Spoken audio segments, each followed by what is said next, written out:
रुक्मिणी बैठी आंगन में रो रही है। हे दीन बंधु, हे दीनानाथ, तुम्हारे बिना मैं मर जाऊंगी।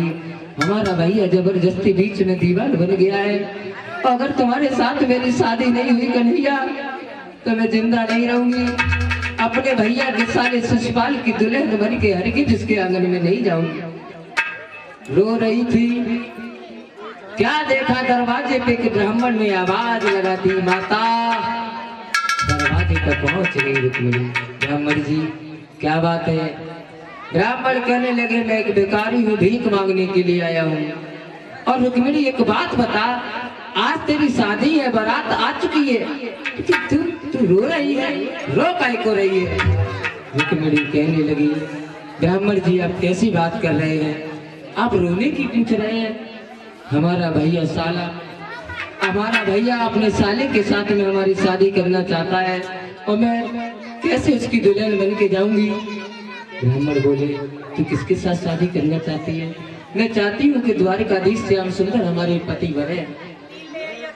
एक बात बता रुक्मिणी, तूने कहीं भगवान श्याम सुंदर को देखा है? हाँ पंडित जी, मैंने देखा है श्याम को। कहाँ देखा है? तो रुक्मिणी रो के बोली, सुनो पंडित जी, कि मैंने सपने में श्याम को देखो है। सुनो पंडित जी,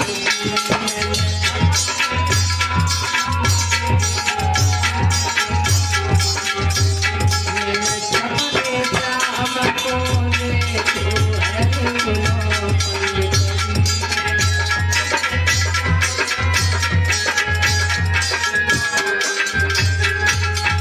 एक बात बता रुक्मिणी, सपने में जब श्याम आए तो उन्होंने कुछ कहा भी होगा? कहा था उनसे, क्या कहा था? तो रुक्मिणी बोली,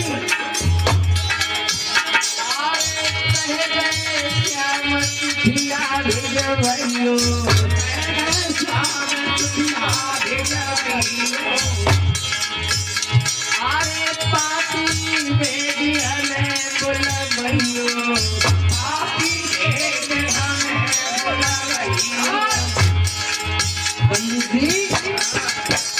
बोले जान मेरो सने तो है सुने पंडित जी।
रुक्मिणी कहने लगी, पंडित जी मैंने कन्हैया को रात में देखा है।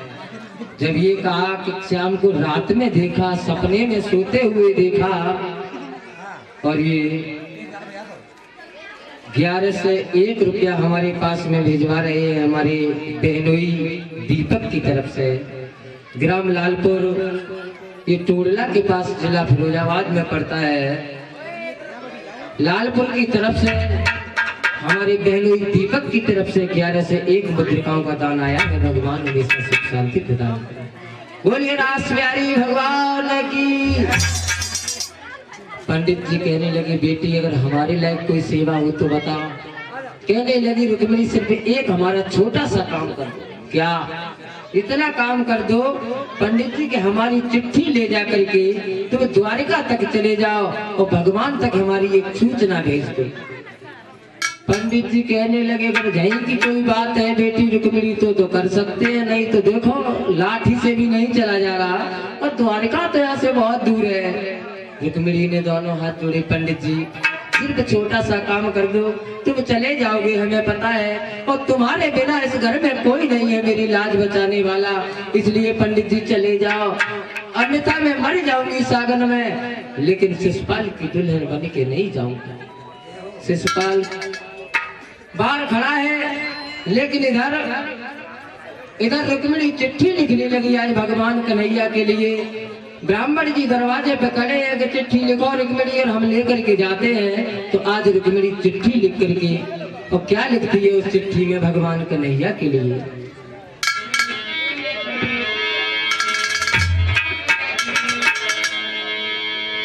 कि हे मनमोहन मोहन नहीं और कैसे भेद बताती मैं दैया काल के मेरे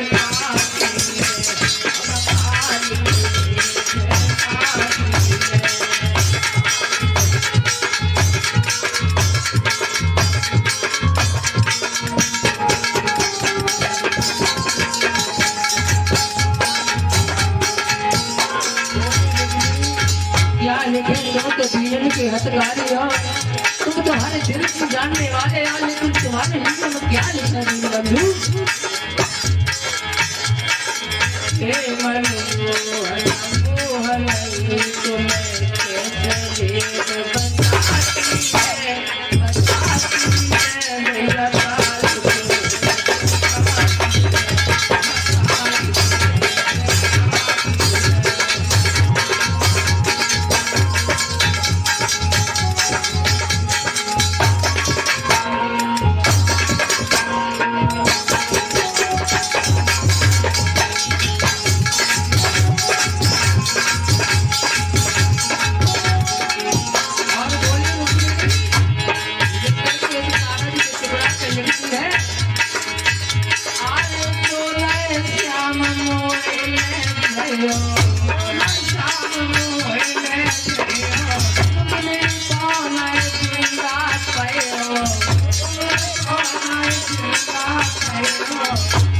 बोली अरे पंख दो ओ मनमोहन पास तेरे उड़े भैया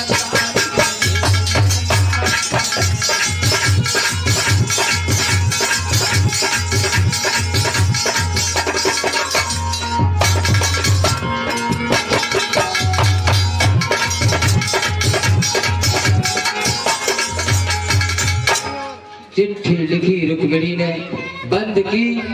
एक ही बात अंत में लिखती कि हमारा भाई रुकम बीच में दीवार बन गया है, हे द्वारकाधीश, इसलिए तुम सिर्फ किसी तरीका से हमें लेकर के चले जाओ। अगर तुम मेरे पास तक नहीं आए तो ये रुक्मिणी तुम्हें जिंदा नहीं मिलेगी। चिट्ठी को बंद किया, बूढ़े से ब्राह्मण को दे दिया। आज लाठी के सहारा से ब्राह्मण आगे को बढ़ते चले गए। बहुत तेज धूप पड़ रही है, लेकिन बुढ़ापा है और बुढ़ापे में चले तो कहाँ तक चले, आज उनसे चला नहीं जा रहा।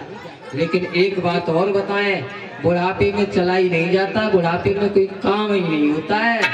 ये बुढ़ापा जो है ना, ये बुढ़ापा बड़ा दुखी करता है, बहुत ज्यादा दुखी। तीन पन जो होते हैं, बचपन, जवानी, बुढ़ापा, सबसे ज्यादा दुख अगर इंसान को देता है तो ये बुढ़ापा देता है।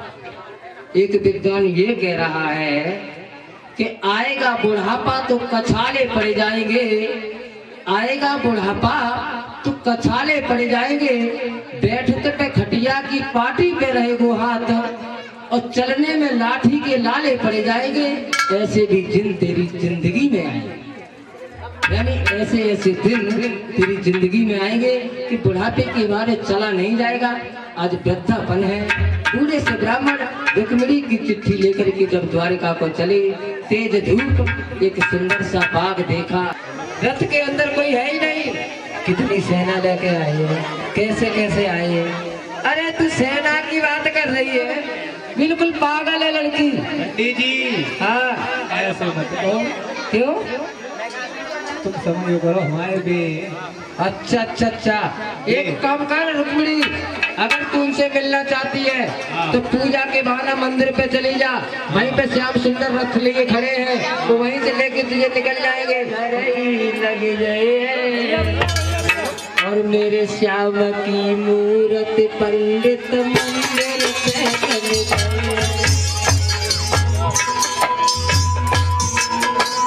माफ करना।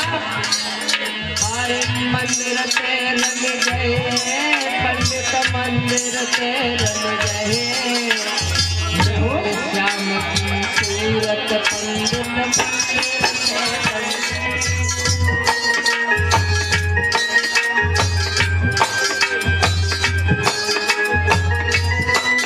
और सुनो पंडित जी, और जब हम जाए चली ससुरे मेरी सासुरिया घर आइयो, भाई अंगना में बैठ के ब्राह्मण जी भर भोजन खाइयो।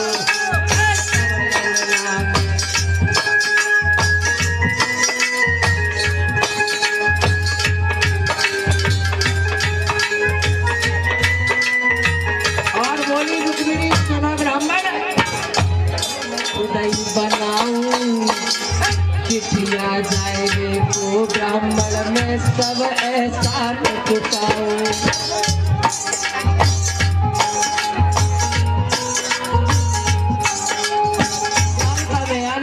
तब मैं आपसे मिलूंगी, भोजन कराऊंगी, लेकिन इस समय माँ तीन लड़कियों को लेकर के हाथ में पूजा की थाली लेकर के जिस समय चली है तब तक हुक्म आ गया, लौट करके जल्दी आना, कहीं रुकना नहीं।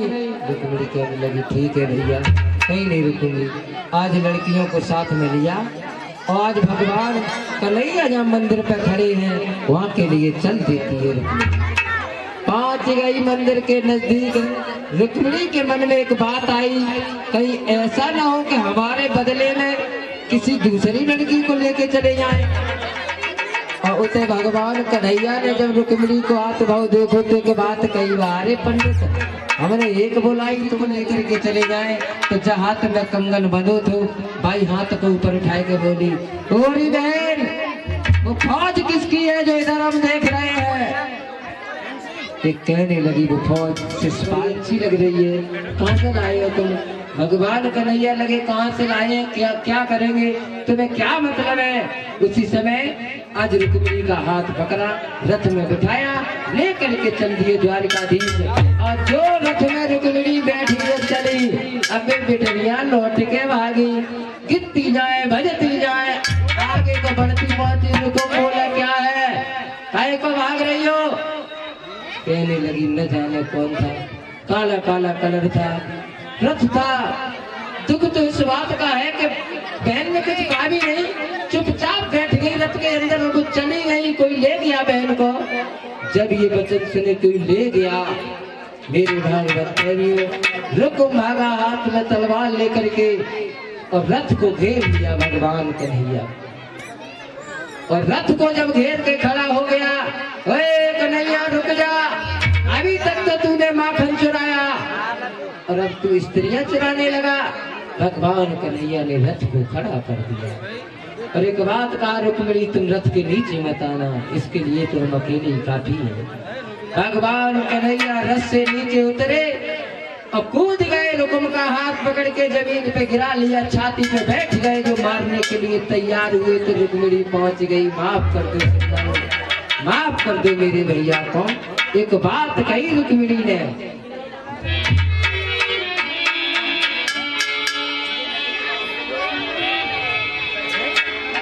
मैया को जाया वीर और तखत सुधी भैया की आव।